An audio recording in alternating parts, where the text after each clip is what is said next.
زین العابدین سید الساجدین علی ابن الحسین کی شہادت کی مناسبت سے منعقد کیا جا رہا ہے۔ اس سے پہلے کہ امام کی زندگی کے کچھ پہلو بیان کیے جائیں، سب سے پہلے ہر امام کی جو سیرت کردار جو اس زمانے میں ہر امام نے جو انجام دیا ہے اس کو سمجھنے سے پہلے اس زمانے کے حالات کو مد نظر رکھنا بہت ضروری ہے، تاکہ انسان فیصلہ کن حالت میں آ سکے اور بہترین تجزیہ یا تحلیل امام کی زندگی سے بیان بھی کر سکے اور اپنے لیے مشعل راہ کے طور پہ اس کو اتخاذ بھی کر سکے۔ امام سجاد علیہ السلام کی سیرت کو بیان کرنے سے پہلے ان حالات کا جائزہ لینا ضروری ہے کہ جن حالات سے امام سجاد علیہ السلام روبرو ہوئے اور وہ حالات اس زمانے میں جو رونما ہوئے وہ کون سی حالت ہیں۔ اور یہ بھی عرض کرتا چلوں کہ عموماً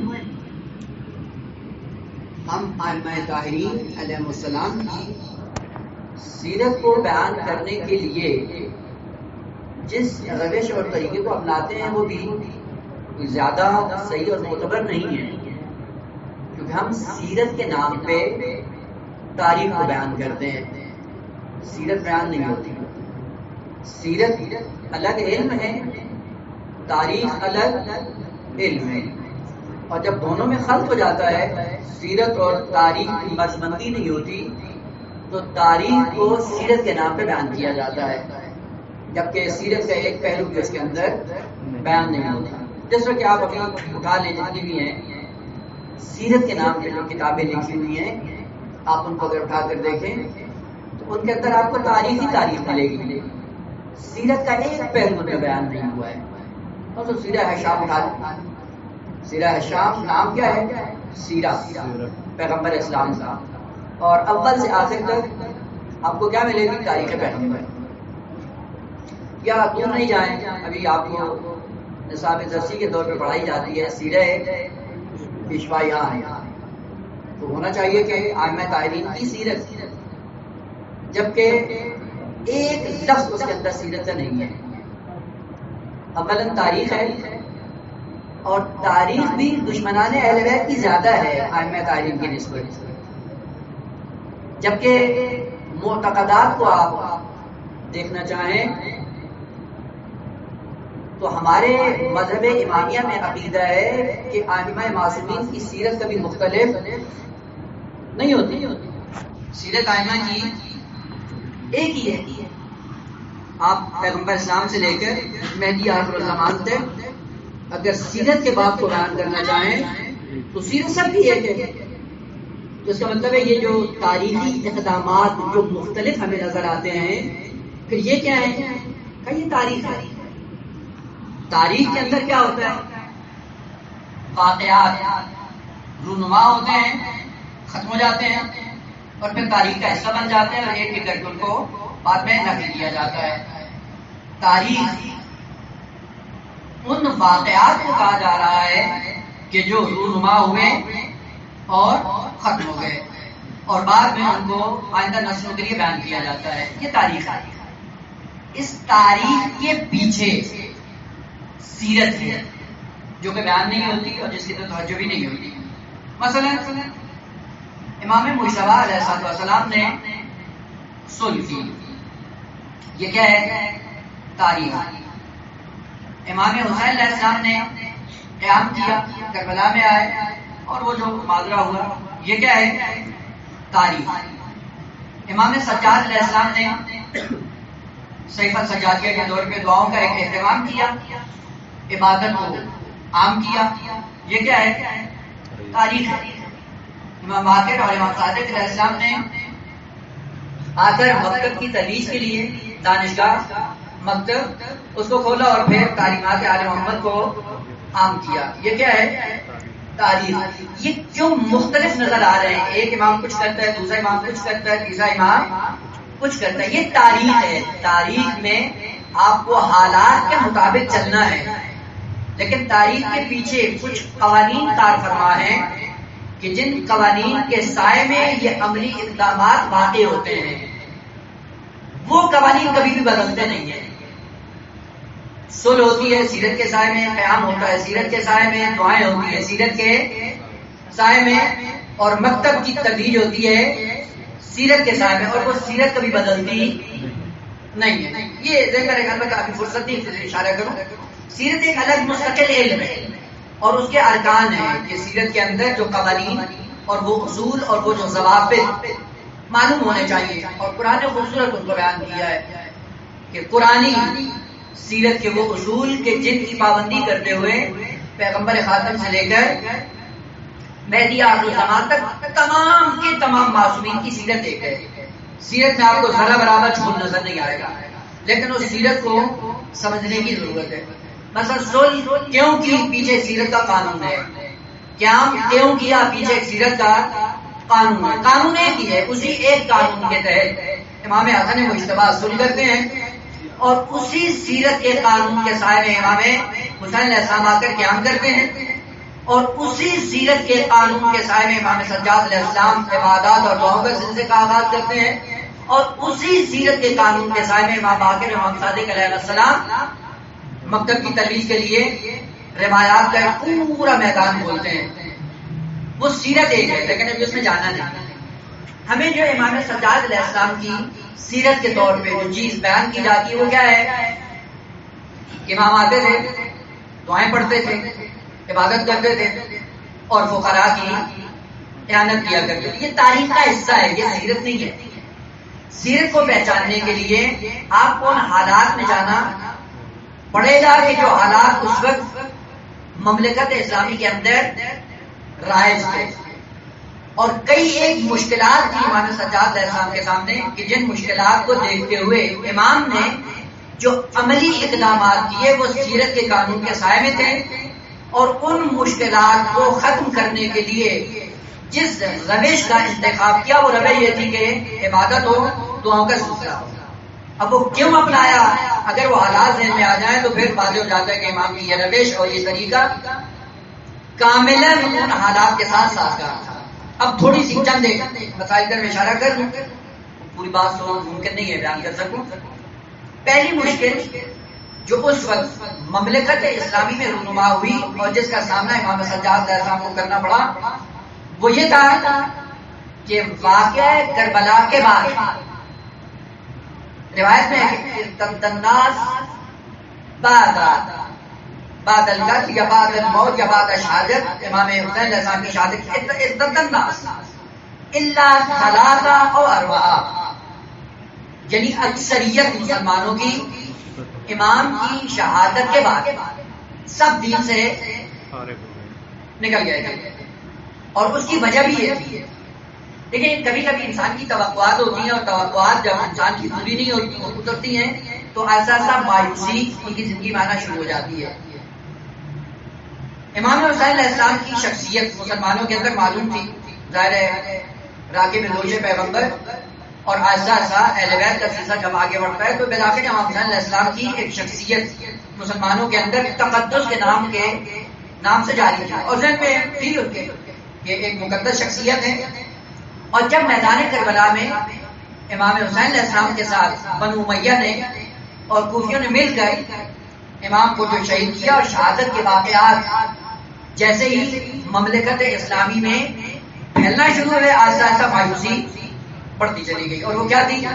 عجیب، اتنے مقدس ترین افراد اور ایسی بے دردی کے عالم میں شہید کر دیا جائے، اور کیا ہے کہ خدا ٹس مس بھی نہیں ہوا ہے. یعنی توقع کیا تھی کہ شاید کوئی زلزلہ آتا، شاید کوئی عذاب آتا، اور عذاب کے نتیجے میں یہ سارے دشمنان اہل بیت نصف نابود ہو جاتے. توقعات ہوتی ہیں کبھی خدا سے، توقعات. جب دیکھا کہ یہ توقعات پوری نہیں ہو رہی، ایسا کہا کہ دین کوئی نہیں ہے، معاذ اللہ خدا بھی نہیں. اگر خدا ہوتا تو کربلا میں اتنے مظالم کے باوجود معاذ اللہ خدا کیا کر رہا ہے؟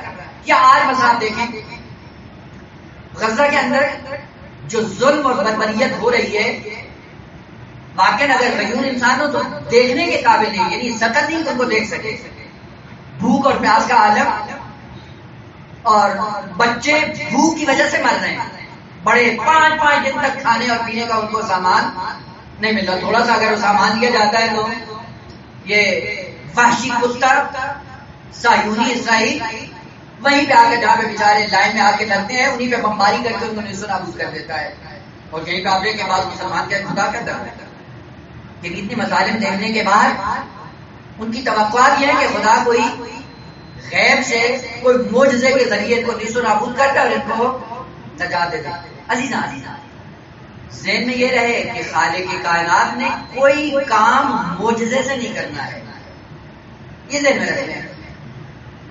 خالق کائنات نے دنیا بنائی ہے اسباب اور مسببات کی، اسباب اور مسببات کے سائے میں نظام کائنات آگے بڑھے گا، معجزے سے کوئی کام نہیں لینا ہے۔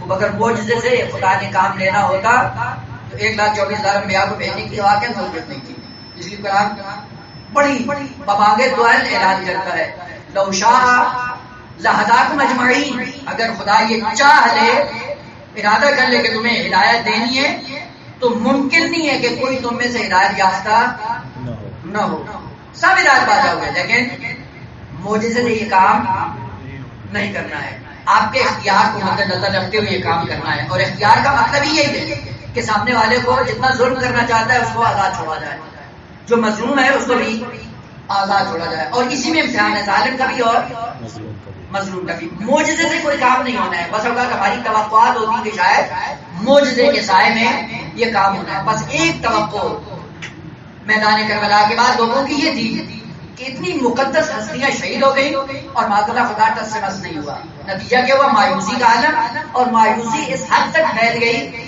کہ ارتد الناس، سب کے سب مرتد ہو گئے سوائے 3 یا 4 لوگوں کے جو اہل بیت کے ساتھ تھے۔ اب یاد کروں گا کہ وہ بھی کیسے تھے۔ عالم یہ تھا مملکت اسلامی کا، یعنی سرزمین عراق، شام، مدینہ، بصرہ، جتنی بھی مملکت اسلامی اس زمانے میں تھی، سارے کے سارے خدا، توحید، معاد، دین کی تعلیمات سے مایوس ہو گئے۔ اس کا ایک چھوٹا سا نمونہ امام سجاد علیہ السلام فرماتے ہیں کہ مدینہ کی سرزمین پہ 3 سے 4 آدمی تھے جو ہم اہل بیت کو قبول کرتے تھے، اور مکہ اور مدینہ دونوں کو ملا کر 10 آدمی سے زائد نہیں تھے جو اہل بیت پیغمبر کو بھی عنوان اہل بیت پیغمبر قبول کرتے تھے، یعنی دونوں سرزمینوں کو آپس میں ملایا جائے 10 آدمی سے زیادہ نہیں تھے۔ اور بے دینی کا عالم یہ تھا کہ مسجد نبوی معطل، 3 سے 4 آدمی آتے تھے فقط نماز پڑھنے کے لیے، انگوش شمار 3 سے 4، اور ان کے ساتھ یہ کیا عالم ہوا کہ بعد میں کرتے ہو بے دینی کا یہ عالم کہ مسجد نبوی بالکل خالی اور لوگ مرتد ہو گئے، اور عیاشی اور بے دینی اور فحاشی کا یہ عالم تھا کہ مدینے میں اعلان ہوتا ہے کہ بصرہ کے اندر، بصرہ یہی جو عراق کا شہر ہے جہاں سے آپ انٹر ہوتے ہیں اور کربلا کے لیے زیارت کو جاتے ہیں، پہلا شہر شرمجہ کی طرف سے جائیں، یہ بصرہ، اور مدینہ کہاں ہے؟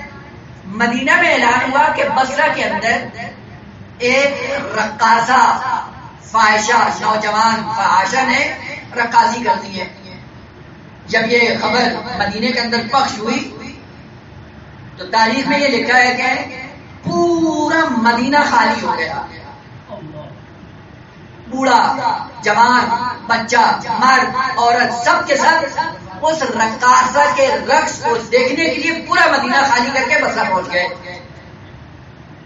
یہ مزید بتاتی ہے کہ لوگ دین سے اتنا باہر نکل چکے تھے کہ رقاصہ کے رقص کا اعلان سن کر پورا مدینہ اور مکہ خالی ہو جاتا ہے، اور مسجد نبوی عبادت گزاروں سے بالکل خالی ہے۔ ان حالات میں امام سجاد علیہ السلام کو کیا کرنا چاہیے تھا؟ بس پہلی صورت اور پہلی مشکل جس سے امام سجاد علیہ السلام روبرو ہوئے وہ یہ تھا کہ لوگ مایوسی کے عالم میں دین سے دستبردار ہو چکے ہیں، اور اس کا عالم یہ ہے کہ رقاصہ کے اعلان پر پورا مکہ اور مدینہ خالی ہو جاتا ہے، جبکہ مسجد نبوی میں 3 سے 4 آدمیوں سے زیادہ مسجد میں نماز پڑھنے کے لیے کوئی بھی نہیں آتا۔ پہلی مشکل۔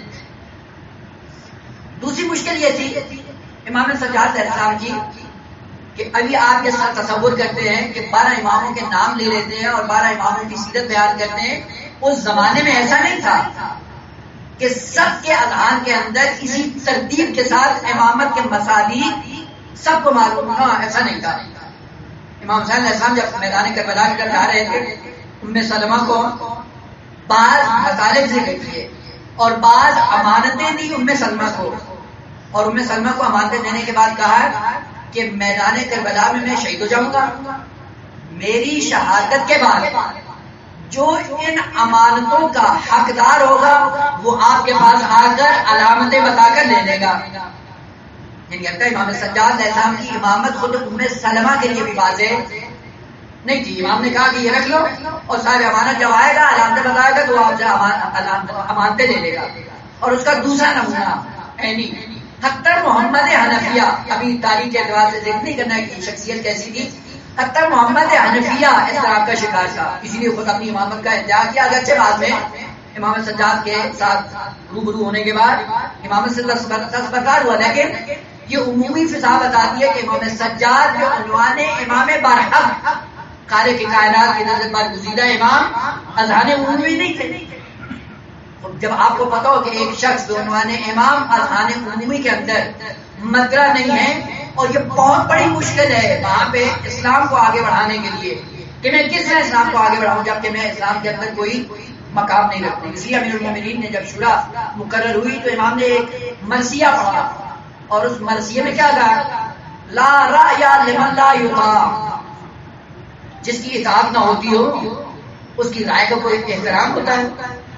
جب مجھے تم امام مطاع نہیں سمجھتے ہو تو میں رائے کیا پیش کروں گا کہ تم میری بات کی پیروی کرو.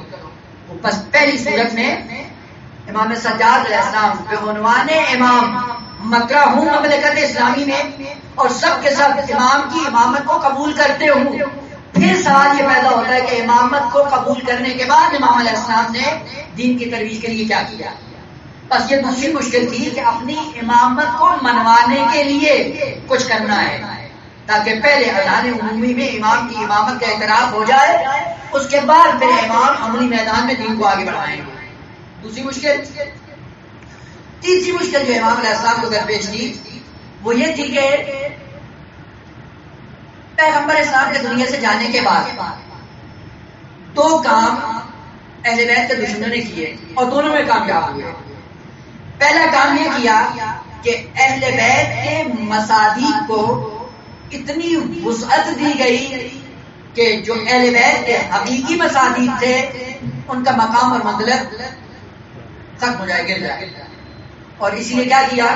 اہل بیت کے عنوان کو اتنا وسیع کر دیا کہ ہر نجس پلید انسان کو بھی اہل بیت کا مصداق بنا کر پیش کیا گیا. اور یہ ہوتا ہے آپ دیکھیں دنیا میں بھی یہ کہ جس کی کثرت ہوتی جاتی ہے کثرت اپنے احترام کو کھو دیتی ہے. ابھی آپ دیکھ رہے ہیں اسی سرزمین کے اندر جہاں پہ اسلام بھی ہے اور اسلام کی باتیں بھی ہوتی ہیں، اسلام کے ٹھیکیدار بھی ہیں، وہاں پہ اگر آپ کے پاکستانی طلاب 100 سے 1000 ہو جائے اگلے دن آپ کی وقت ختم ہو جاتی ہے، کوئی اعتراض نہیں. لیکن کسی اور ملک سے جائیں ایک آدمی ہو اس کی بڑی اہمیت ہے، جبکہ افادیت کو اگر مد نظر رکھا جائے تو ذرہ برابر قابل قیاس نہیں ہے. اس کا مطلب یہ ہے کہ دنیا کا قانون یہ ہے کہ اگر کسی کی حیثیت کو ختم کرنا ہے اس کا دائرہ وسیع کر دو. اہل بیت کتنے تھے بھائی؟ پنجتن پاک. تو اگر یہ پنجتن پاک رہیں گے تو ظاہر سی بات ان کی اہمیت ہے، مسلمانوں کے اندر ان کا احترام ہے، مسلمانوں کے اندر ان کی رائے کا احترام ہے. جب آپ نے اہل بیت عنوان کو اتنا وسیع کیا کہ پہلے اس میں کون ہے؟ ازواج پیغمبر بھی ہیں، پھر اصحاب پیغمبر بھی ہیں، پھر پورے بنو امیہ ہی ہیں، اور پھر کا پورے بنو عباس بھی اہل بیت کا مصداق ہے. عجیب. اور آپ جا کر دیکھیں کہ واقعی مظلومیت اہل بیت کی. مثلا ابن عباس جب پوچھا جاتا ہے کوئی سوال، جانتے ہیں ابن عباس ہے نا عبداللہ ابن عباس کا بڑا بیٹا، جب اس سے کوئی سوال کیا جاتا تھا تو کیا کہتا ہے؟ انا اہل بیت، ہم اہل بیت کا نظریہ یہ ہے. تم کب سے اہل بیت کا مصداق رہا؟ یہ پالیسی تھی اہل بیت کو اذہان عمومی سے ختم کرنے کے لیے کہ دائرہ کا وسیع کر دو. اس کے بعد ہوگا کہ آپ جب دائرہ وسیع کر دو تو اہل بیت کی توہین کرنے میں کوئی مشکل نہیں ہوگی. اور ہوا بھی ایسے ہی. ظاہر سی بات ہے اگر اہل بیت انہیں 5 مصادیق پر مشتمل رہتے ممکن ہی نہیں تھا کہ واقعہ کربلا رونما ہوگا. اور جب اہل بیت کے مصادیق کو آپ نے اتنا وسیع کر دیا کہ اس میں شراب خار بھی اہل بیت کا مصداق ہے, فاسق و فاجر بھی اہل بیت کا مصداق ہے, اس کے بعد اہل بیت کی توہین کرنا ایک معمولی بات تھی. اور ہوا بھی ایسے ہی. واقعہ کربلا جو رونما ہوا ان کے اسباب میں سے ایک سبب یہ تھا کہ اہل بیت کے جب مصادیق یہ کر دیے تو اس کے بعد کیا ہوا, اس کے بعد کیا ہوگا, جس مرضی چاہو کو توہین کرتے رہو. میں تنظیم مثال عرض کروں, بس دیکھا بھی ہے سادات, ان کا احترام ہے, کرنا بھی چاہیے. تو جب آپ اس وسعت کے ساتھ بغیر کسی ضابطے اور معیار کے اس مطلب کو عام کریں گے کہ ہر سید کا احترام کرنا ضروری ہو جائے. اب لوگ دیکھیں اس میں فاسق بھی ہے, فاجر بھی ہے, بے دین بھی ہے, اور بے نماز بھی ہے, بے دینی بھی ہے. ایسا لوگ تنگ آ جاتے ہیں, یہ کیا ہے, ایسا دین ہے.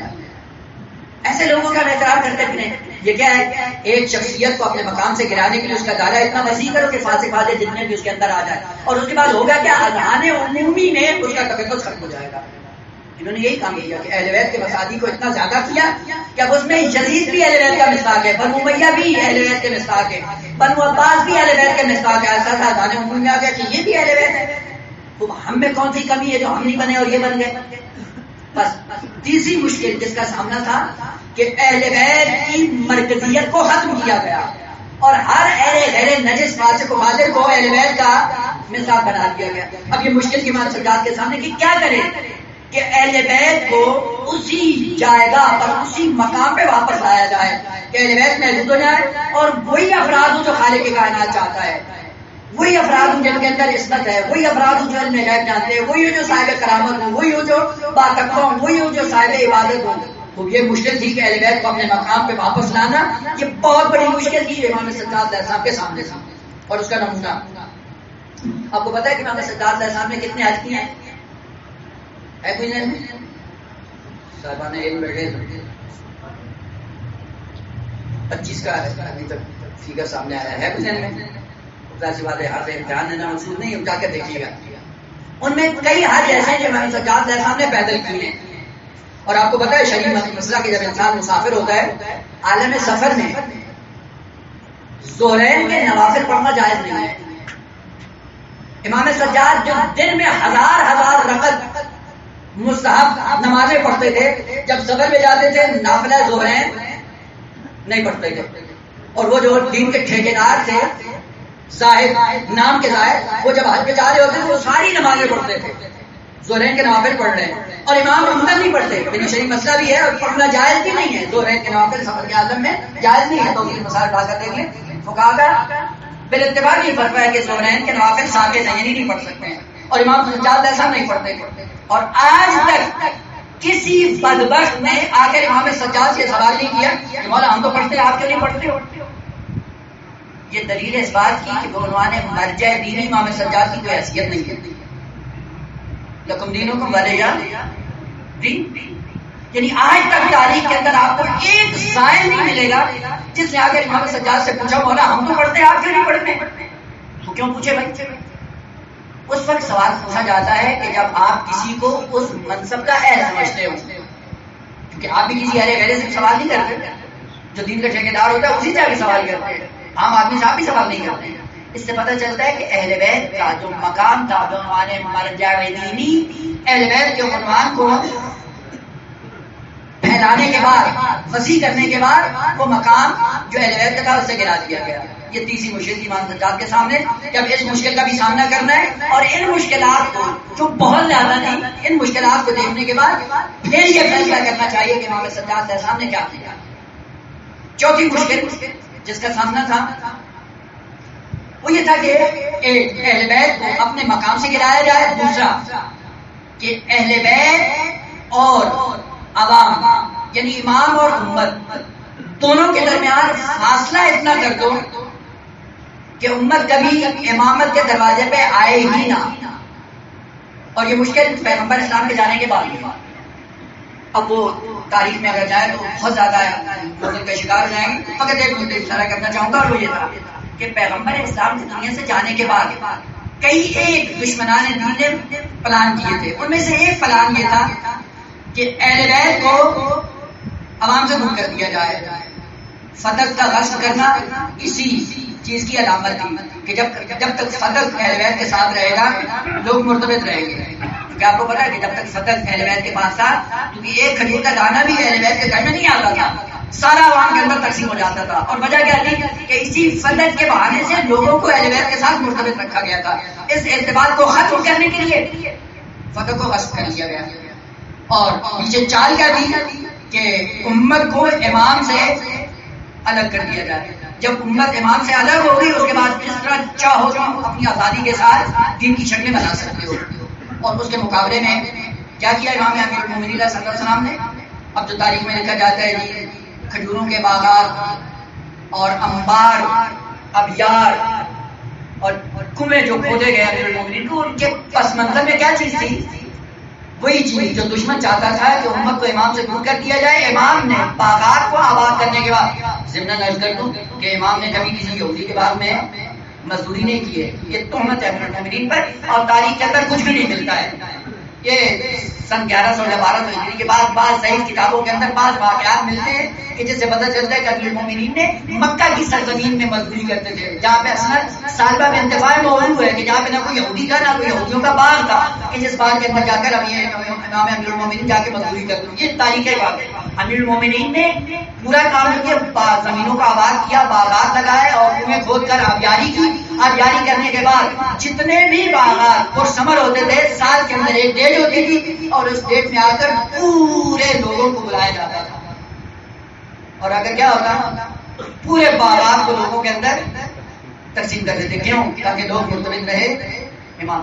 اور امیر المومنین یہ نہیں کرتے تھے کہ اگر باغ میں آ رہے ہیں کیا یہ دیواریں جو باغ کی حفاظت کے لیے بنائی جاتی تھی، امام کہتے تھے جب وہ پرثمر ہو جائے دیواروں کو گرا دیا جائے تاکہ لوگ انتظار میں نہ رہیں کہ دروازے سے آئے تو لائن لگ جائے نا، دیواروں کو گرا دو، جو بھی آنا چاہتا ہے آ جائے. اور جو دیتے تھے وہ الگ، اور جو نہیں آتے تھے ان کا سامیہ بھی حصہ بھی ان کو دے دیتے کہ جو نہیں آئی ان کے لیے لے جاؤ. یہ کام تھا کہ امت کو امام سے مرتبط کرنا ہے.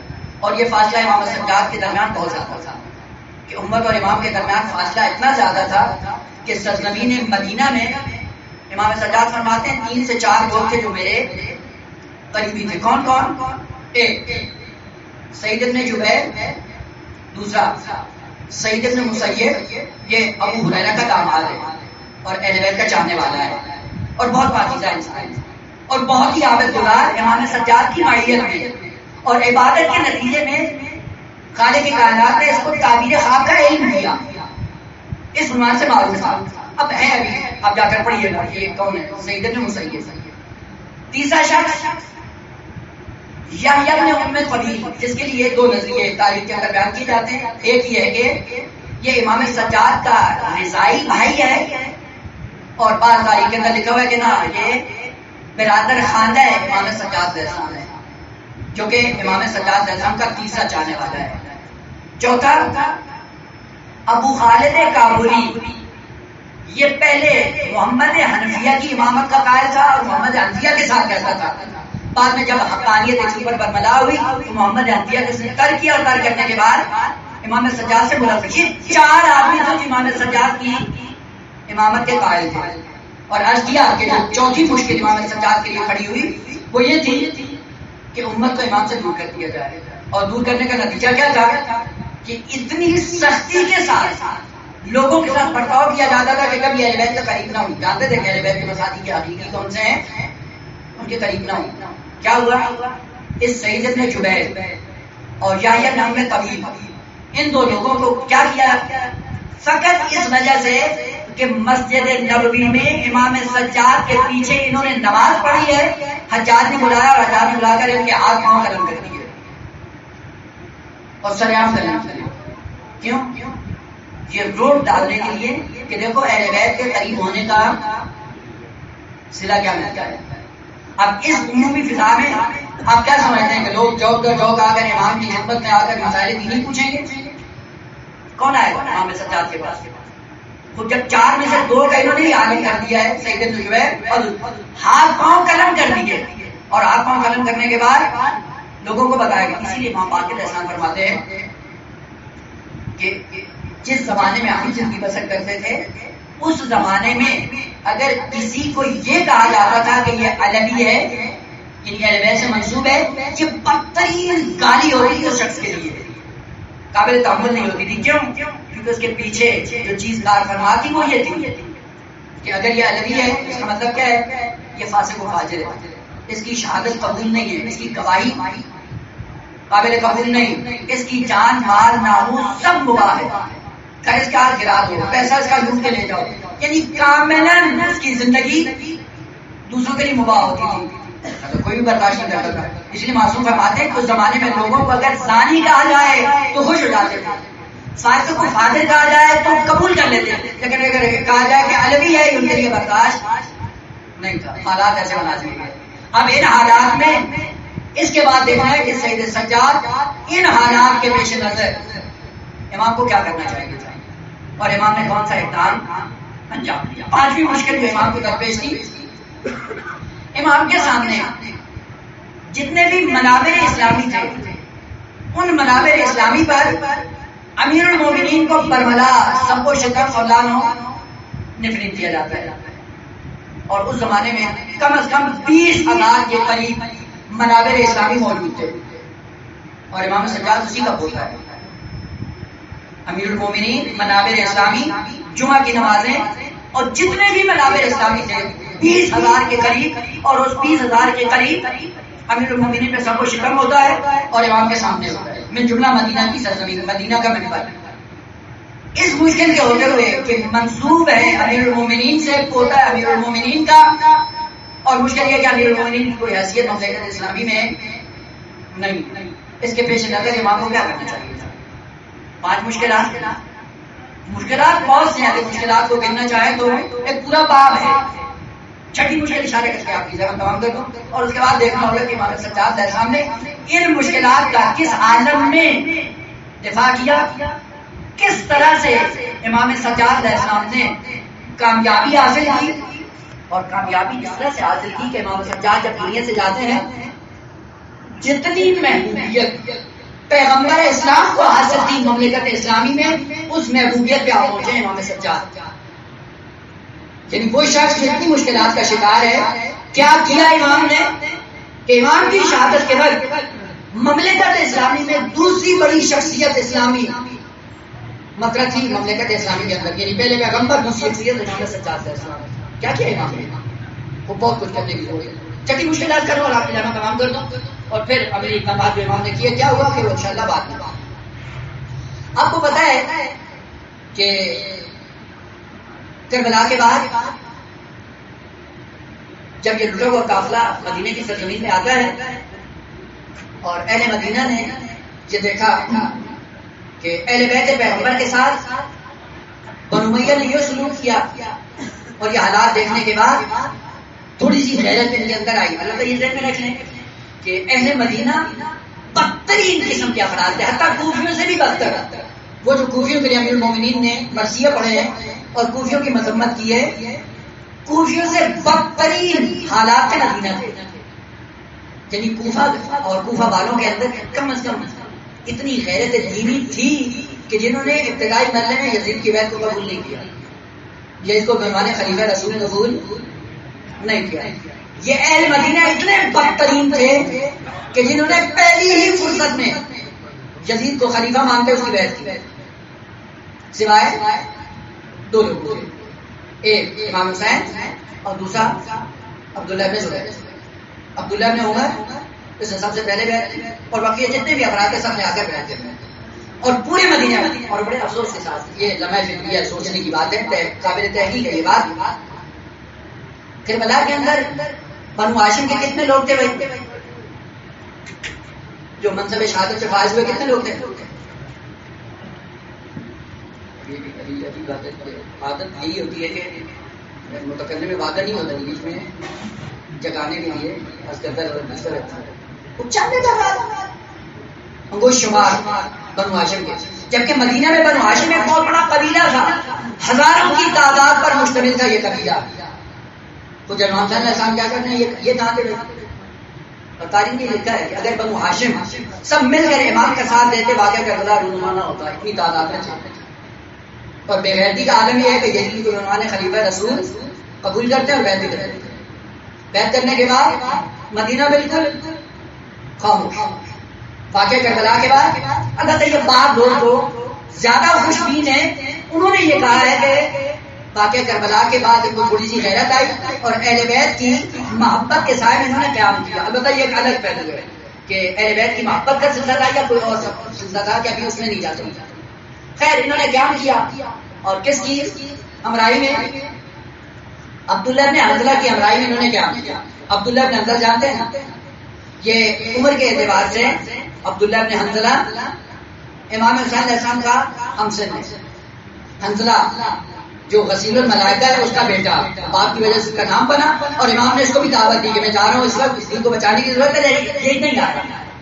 اور جب یہ قافلہ لٹا ہوا مدینہ میں آتا ہے تو اس نے جب دیکھا کہ حالات اہل بیت کے ساتھ یہ ہوئے، انہوں نے آپس میں مل کے قیام کیا. اور قیام کرنے کے بعد کیا تھا کہ جتنے بنو امیہ کے افراد ہیں ان کو طے کر دیا جائے.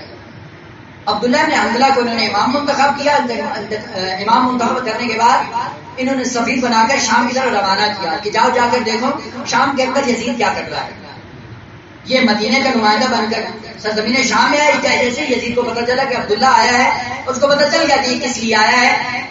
اس نے 1,00,000 دینار اس کو دیا اور یہ 1,00,000 دینار اس لیے دیا تھا کہ اس کا منہ بند ہو جائے اور جا کر یہ ہمارے خلاف کوئی بات نہ کرے. 1,00,000 دینار اس نے لیا. جب واپس آئے مدینے والوں کو اکٹھا کیا، اکٹھا کر کے کہتے ہیں کہ وہاں پہ تو وہی دین تو دور کی بات ہے، وہاں پہ تو دنیا کے اندر جو انسان شرافت مند زندگی گزارتا ہے وہ بھی نہیں. اسی 1,00,000 دینار سے انہوں نے اسلحہ خریدا، نیزے تلوار تیر یہ سارا خریدنے کے بعد مدینے کے اندر قیام کیا. اور جتنے بنو امیہ کے افراد تھے سب کے سب قتل عام کرنا انہوں نے شروع کیا. جیسے ہی بنو امیہ کا قتل عام ہوتا دیکھا، اور آپ کو پتا ہے کہ امام سجاد علیہ السلام جب مدینے سے واپس آئے، مدینے کے اندر امام کا گھر نہیں تھا. مدینے سے باہر چند کلومیٹر کے فاصلے پر امام علیہ السلام کا گھر تھا اور سب کو معلوم تھا کہ سید سجاد کا گھر کہاں پہ اور وہ کیسا کریم انسان ہے، کیا کرتا ہے، سب کو معلوم تھا. ایسا ایسا من چکا. مروان نے جب دیکھا خطرہ محسوس کیا تو رات کے عالم میں اپنی بیوی بیٹیوں کو ہاتھ میں لے کر رات کے عالم میں سید سجاد کے دروازے پہ آئے. دستک دی. امام سجاد جب دروازے پہ آئے تو یہ مروان کہتا ہے کہ مولا میری ناموس کو خطرہ ہے. عبداللہ بن حنظلہ نے قیام کیا ہے اور بنو امیہ کا قتل عام ہو رہا ہے اور خواتین ہماری ناموسوں کی محفوظ نہیں ہے، آپ پناہ دے سکتے ہیں. امام نے دروازہ کھول دیا اور ان کی ناموس کو امام نے 2 مہینے تک شخصاً خدمت کرتے ہوئے پناہ دی. ان کو پناہ دینے کے بعد جب یزید کو پتہ چلا کہ عبداللہ ابن حنظلہ نے جا کر میرے ہی پیسوں سے میرا ہی جوتا اور میرے منہ پہ، وہاں پہ 2 افراد کو منتخب کیا. ایک حسین بن نمیر اور دوسرا مسلم ابن عقبہ، جس کو تاریخ میں آپ مصرف کے نام سے بھی جانتے ہیں. مصرف اس کا نام نہیں ہے، نام اس کا مسلم ہی ہے. مصرف اس کو اس لیے کہتے ہیں اسراف سے.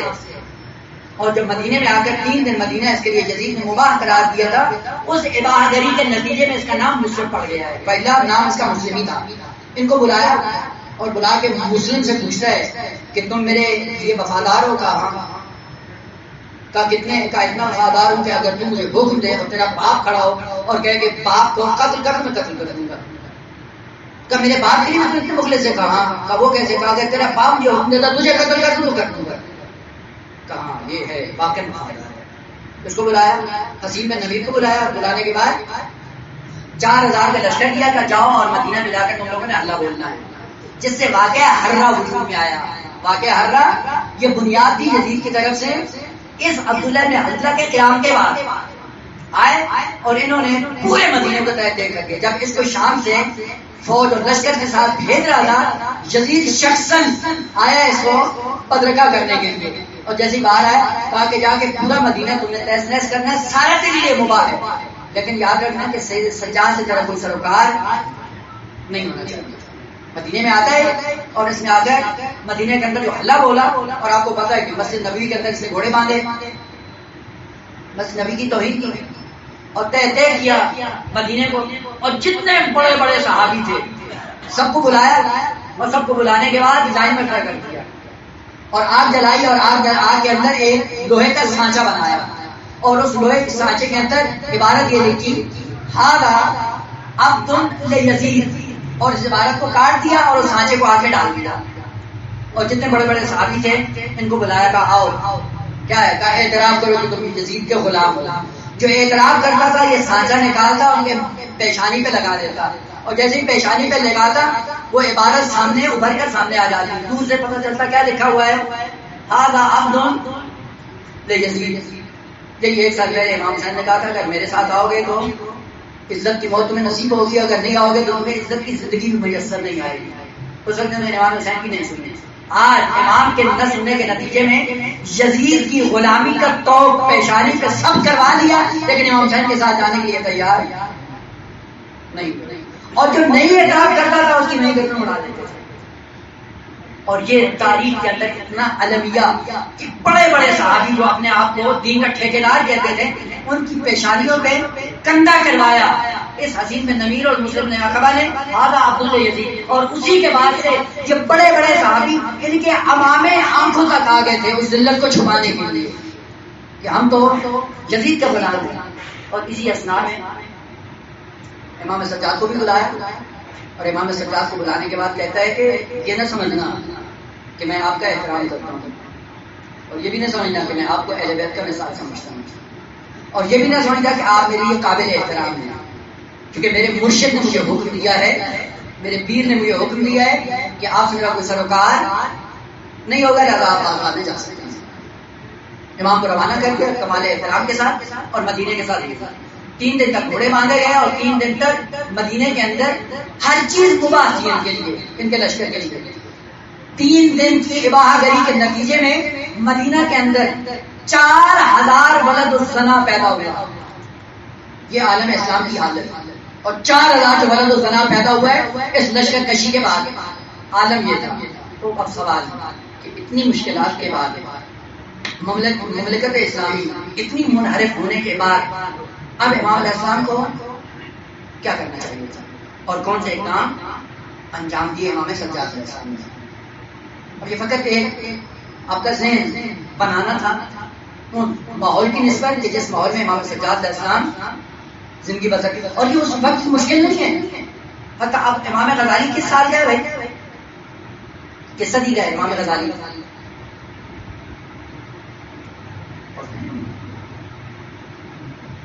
اچھا جانتے ہیں امام غزالی کون ہے؟ امام غزالی جو اس وقت کی اس کی اخلاق کی کتاب اٹھا کر دیکھیں، احیاء العلوم، جس کی تلخیص کی ہے محجت البیضاء علوم فیض کاشانی نے. ابھی بھی آپ کتاب اٹھا کر دیکھ سکتے ہیں. اسی احیاء العلوم میں یہ بدبخت لکھتا ہے کہ یحرم علی الواحد بغیرہ روایت المعتل حسین. کئی سو سال گزرنے کے بعد ذہنیت دیکھیں، ابھی بھی کہا کہ واحد اور غیر واحد کے لیے کربلا کے واقعات کو بیان کرنا جائز نہیں، حرام ہے. کیوں؟ لأنه يحيي بغض صحابہ. اگر تم واقعات کربلا بیان کرو گے اس سے بغض صحابہ پیدا ہوتا ہے مملکت اسلامی میں، اور صحابہ کی نسبت بغض کا ایجاد کرنا جائز نہیں ہے، لہذا مقتل حسین کو نقل کرنا حرام ہے. ابھی تک ذہنیت یہ علماء کی دربار کی. تو آپ کیا سمجھتے ہیں کوئی زمانے میں حالات اس سے بہتر تھے؟ نہ، قطعاً ایسا نہیں تھا. اب وہاں پہ امام علیہ السلام نے کون سے عملی اقدامات انجام دیے؟ اب وہ ایک الگ موضوع ہے کہ اگر کہیں فرصت ہوئی انشاءاللہ تو اس میں عرض ہوگا. ابھی فقط یہ بیان کرنا تھا کہ ان مشکلات کے ہوتے ہوئے، یہ مشکلات کی مملکت اسلامی کی، ان مشکلات کے اندر امام صلی اللہ علیہ وسلم کو زندگی گزارنی ہے، اور زندگی ایسے گزاری کہ 34 یا 35 سال کا عرصہ گزارنے کے بعد جو کامیابی امام علیہ السلام کو نصیب ہوئی وہ یہ تھی کہ مملکت اسلامی کے اندر بعنوان شخصیت اسلامی دوسری شخصیت پیغمبر اسلام کے بعد مطرح ہوئی. اور وہ کون سے اقدامات تھے؟ اگر فرصت ہوتی، فرصت نہیں ہے، عرض کرتا کہ کون سے اقدامات انجام دیے جس کے نتیجے میں مملکت اسلامی کے اندر محبوبیت امام سجاد کی اتنی بڑھ گئی کہ جو رتبہ پیغمبر اسلام کا تھا وہی رتبہ امام سجاد کا تھا. اب اس کے لیے الگ سے ہونا چاہیے اہتمام کہ جس میں پتہ چلے کہ امام علیہ السلام نے کیا انجام دیا. فرصت ختم ہو گئی اور مناسبت کا عنوان سے زیادہ نہیں، مجلس کی تکمیل کے لیے کہ کربلا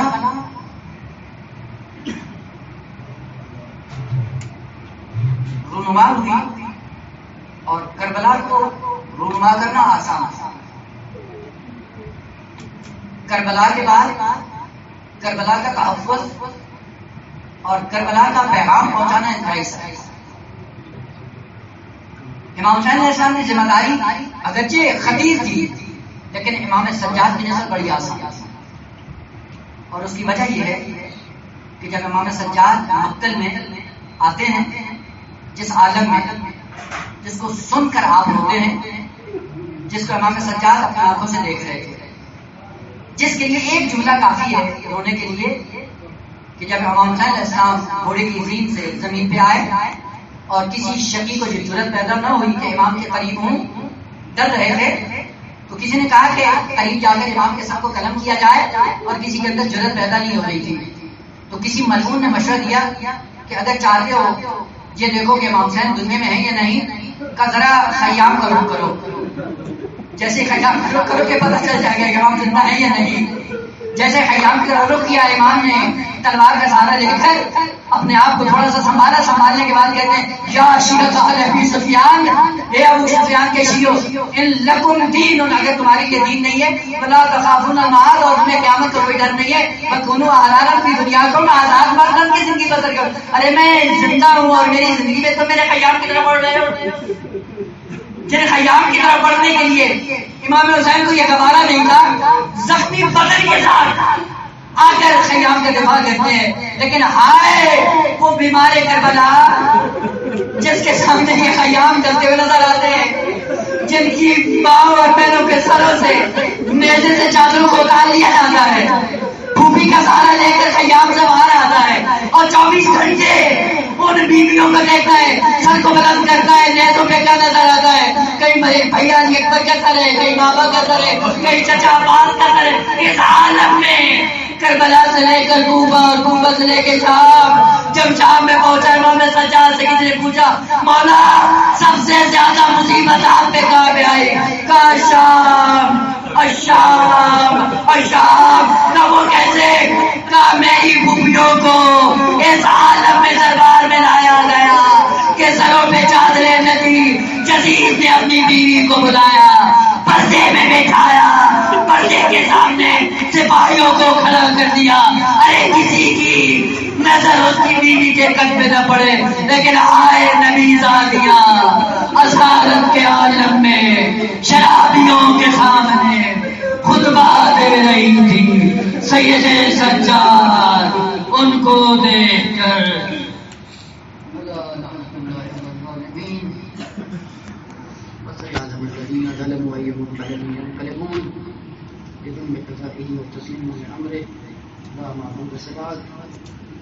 العالمین محمد وآل محمد سکے میں قرآن اور اہل بیت کی سیرت کو سلمان مسلمان سمجھ کر عمل پیرا ہونے کی توفیق عطا